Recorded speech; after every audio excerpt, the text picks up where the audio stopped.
Que nós estamos falando sobre o diálogo sobre sexualidade com as crianças.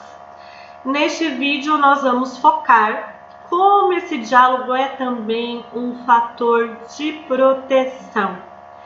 Como conversar com as crianças numa linguagem acessível, dando explicações e respostas para as dúvidas numa linguagem simples, objetiva, direta, pode ajudar para a criança conhecer sobre o corpo, a criança conhecer sobre os direitos e a criança saber identificar quando em algum momento esses direitos estiverem em risco, em algum momento ela estiver vulnerável a uma violência, por exemplo.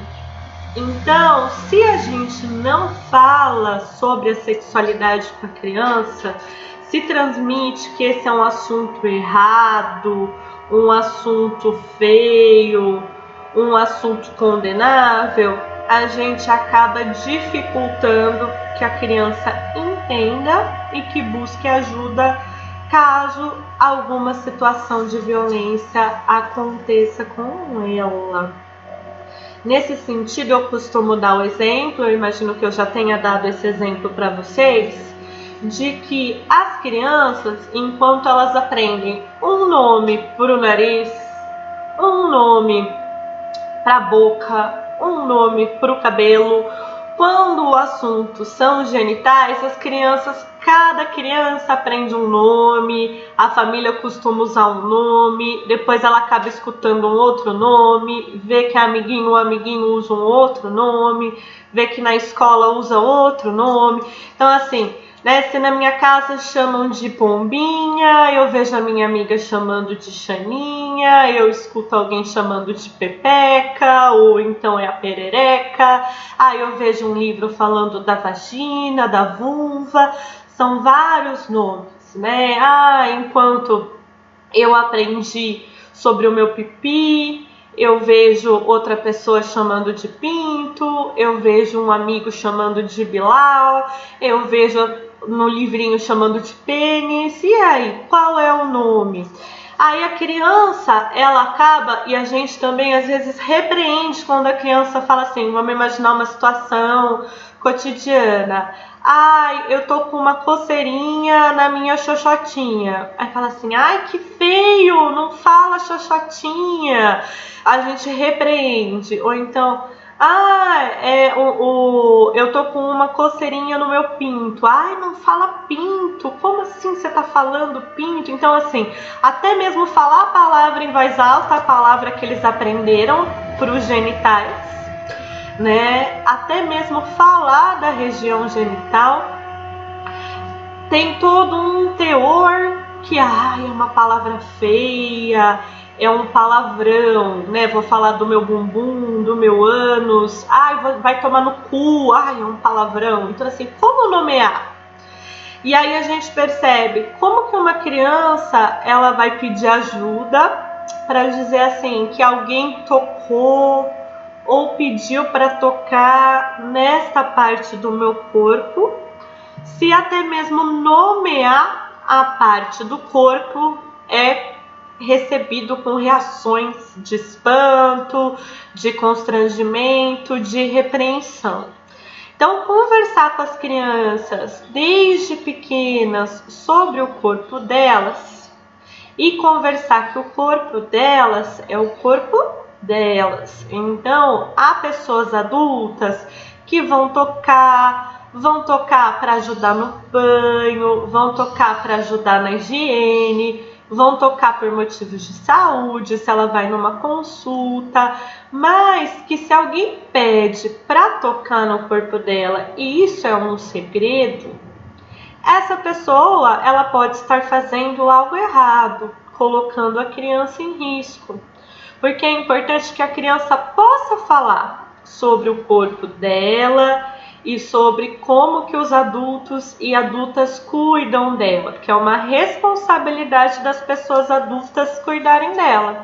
É um direito da criança ser cuidada. A gente pode ir explicando sobre isso para ela. Então, quando a sexualidade ela é transmitida como um tema proibido, cercado por censuras e tabus, a criança encontrará dificuldades para saber sobre os seus direitos e para reconhecer as situações em que precisa de ajuda.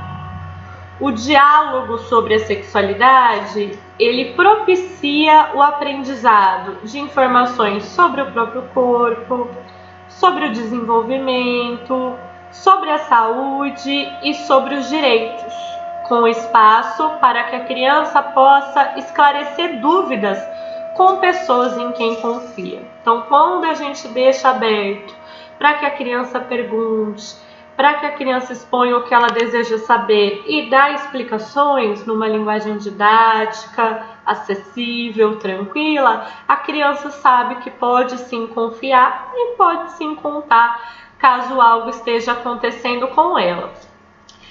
Ou seja, o diálogo sobre sexualidade pode acontecer de forma didática, em uma linguagem simples e acessível para a criança.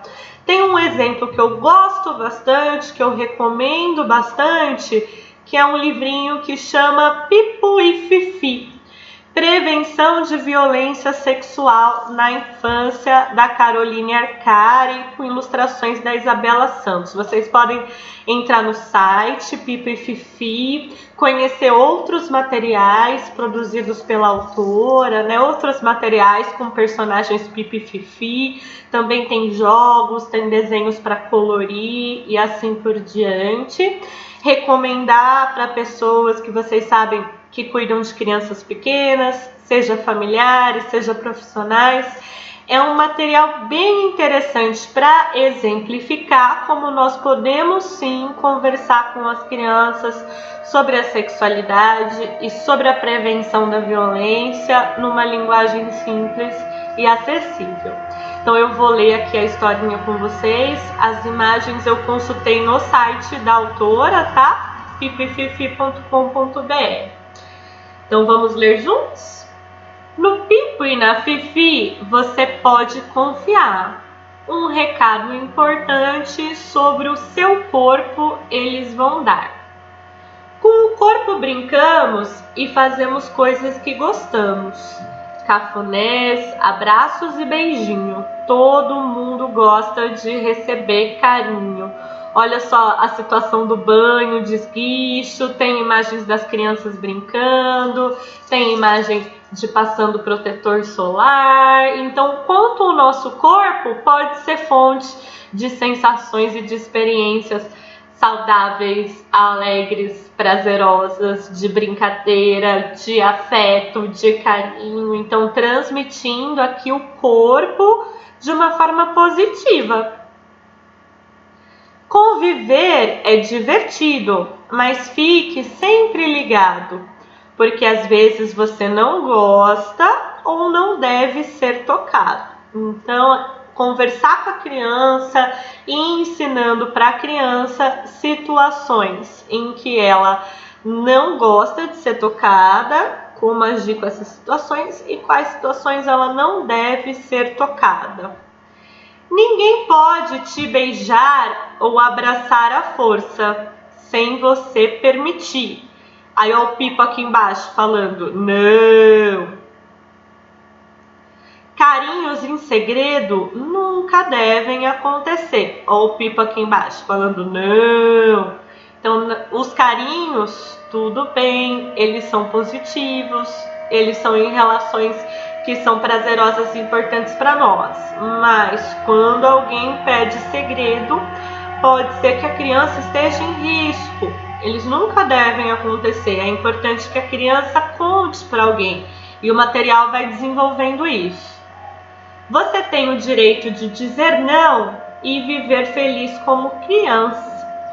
Se acontecer algo ruim, conte para um adulto de confiança. O interessante é que quando a gente reforça uma pessoa adulta de confiança, é que às vezes a gente ensina assim, na melhor das intenções. Conta para a mamãe, conta para o papai, conta para o vovô, conta para a vovó. Mas para muitas crianças, infelizmente, o local onde mais acontecem violências é a família, é o contexto doméstico. Familiares, pessoas próximas do convívio familiar. Então, quando a gente diz conta para o papai, às vezes a gente não está considerando que há ocasiões em que é o pai quem comete essa violência sexual. O padrasto, o irmão mais velho, o tio, o avô, alguém próximo da criança. Na maior parte das vezes homens, mas também mulheres podem cometer violência sexual no contexto da família. Por isso é importante reforçar essa questão do adulto de confiança. E quando a gente pensa em tantos argumentos de que nós não deveríamos falar sobre sexualidade na escola, eu acredito que é porque as pessoas têm uma visão distorcida do que é falar sobre sexualidade, já que falar sobre sexualidade é promover saúde, é promover direitos. E quando tem essa visão distorcida, né, se esquece, quando falam assim, só a família deve falar de sexualidade. Mas, embora muitas famílias sejam sim, felizmente, espaços de proteção, de desenvolvimento, de garantia de direitos, né? As famílias são grandes responsáveis pelo cuidado, pela proteção, pelos direitos das crianças, e é muito importante que seja assim. Há situações em que os direitos são violados e as violências acontecem justamente nas famílias. Por isso que é tão importante as relações da escola, é tão importante as relações de instituições de saúde, de assistência, de cuidado, para que as crianças possam ter os seus direitos protegidos. E no material do Pipo e Fifi, olha que interessante. A Fifi e o Pipo confiam na professora, a dona Sofia. Que tal você desenhar uma pessoa na qual você confia? O material pede para que a criança desenhe alguém em quem ela confia, alguém para quem ela contaria caso ela sentisse que uma situação perigosa pode estar acontecendo, que algo errado possa estar acontecendo. Tudo isso que Fifi vai mostrar de toque do sim podemos chamar. Então vamos lá. O que é o toque do sim? São toques positivos. Dar as mãos a um adulto conhecido para a rua atravessar. Na hora do soninho, um afago na cabeça aproveitar. Quando a saudade aparecer, com vontade abraçar. E também quando de ajuda precisar ou da saúde cuidar. Esses são os toques do sim, são toques positivos. E quando é importante a criança tomar cuidado, pedir ajuda, conversar com alguém que ela confia, né? Antes de entrar nessas situações, a mensagem do Pipo e da Fifi. Seu corpo é muito especial e você pode protegê-lo de qualquer mal. E em quais situações? Quando um adulto pede segredo. Mesmo que esse pedido de segredo venha com carinho, mesmo que esse pedido de segredo venha com algum presente. Também se há alguma situação em que a pessoa adulta ameaça, fala que algo ruim vai acontecer, que vai fazer algo ruim para uma pessoa querida da criança. É importante a gente ter em mente que as situações de violência sexual podem envolver o toque, contato físico, podem envolver também pedir para ver ou para mostrar, que a criança olhe, que a criança estimule, que a criança acaricie, que a criança coloque a boca. E também tirar foto, filmar. São várias as situações que a criança pode estar exposta à violência e conversar com ela, ensinar para ela que quando se refere ao corpo dela, Os toques positivos, os contatos positivos são aqueles do campo do cuidado. Adultos, pessoas adultas que cuidam, e quando é do campo do cuidado, não precisa ser segredo, nunca precisa ser segredo. Então, se de alguma forma uma pessoa adulta se aproxima e pede segredo, é necessário e importante que a criança conte para alguém. E quando a gente vai fazendo esse diálogo em contextos educativos, seja no contexto familiar, seja no contexto escolar, seja em outros contextos que a criança frequenta, tem vínculos, tem acesso, nós estamos fazendo um processo protetivo para essa criança, para que a gente possa contribuir para prevenir e enfrentar violências, ok?